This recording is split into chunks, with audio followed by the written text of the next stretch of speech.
ദൈനംദിന ജീവിതത്തെ സാരമായി ബാധിക്കുന്ന ഒരു മാനസികാവസ്ഥയാണ് ഡിപ്രഷൻ അഥവാ വിഷാദരോഗം. ഡിപ്രഷനെ പൊതുവെ മൂന്നായിട്ടാണ് ക്ലാസിഫൈ ചെയ്തിട്ടുള്ളത്: mild, moderate and severe depression. Mild and moderate depression OP ലെവലിൽ മരുന്നുകൾ കൊണ്ടും തെറാപ്പീസ് കൊണ്ടുമൊക്കെ ട്രീറ്റ് ചെയ്തു പോകാൻ പറ്റും.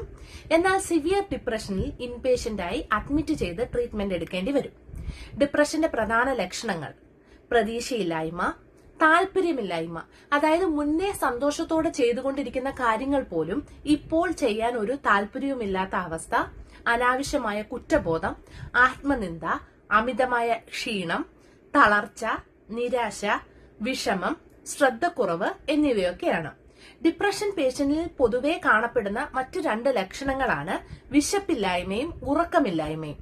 എന്നാൽ ചിലരിൽ വിശപ്പും ഉറക്കവും കൂടുതലായും കാണപ്പെടാം. മറ്റൊരു പ്രധാന ലക്ഷണമാണ് മരണത്തെക്കുറിച്ചുള്ള ചിന്തകൾ.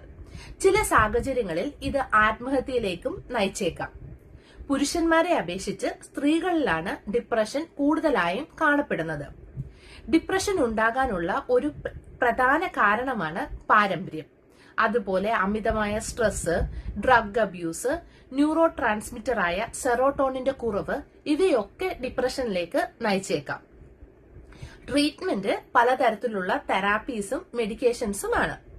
ഇത് പേഷ്യന്റിന്റെ മൈൻഡ് സെറ്റ് മാറ്റാനും നോർമൽ ലൈഫിലേക്ക് തിരിച്ചു കൊണ്ടുവരുവാനും സഹായിക്കും.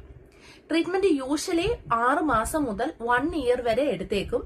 ട്രീറ്റ്മെന്റിനോടൊപ്പം ലൈഫിൽ ഒരു ഗോൾ സെറ്റ് ചെയ്യുന്നതും ഒരു റുട്ടീൻ ഫോളോ ചെയ്യുന്നതും റെഗുലർ എക്സസൈസ് ചെയ്യുന്നതുമൊക്കെ വളരെ ഇമ്പോർട്ടന്റ് ആണ്. എക്സസൈസ് ചെയ്യുമ്പോൾ ഉണ്ടാകുന്ന എൻഡോർഫിൻ എന്ന ഹോർമോണിന് ഒരു പരിധിവരെ ഡിപ്രഷനെ കൺട്രോൾ ചെയ്യാൻ സാധിക്കുമെന്ന് പലതരത്തിലുള്ള പഠനങ്ങൾ തെളിയിച്ചിട്ടുണ്ട്. Thanks for watching.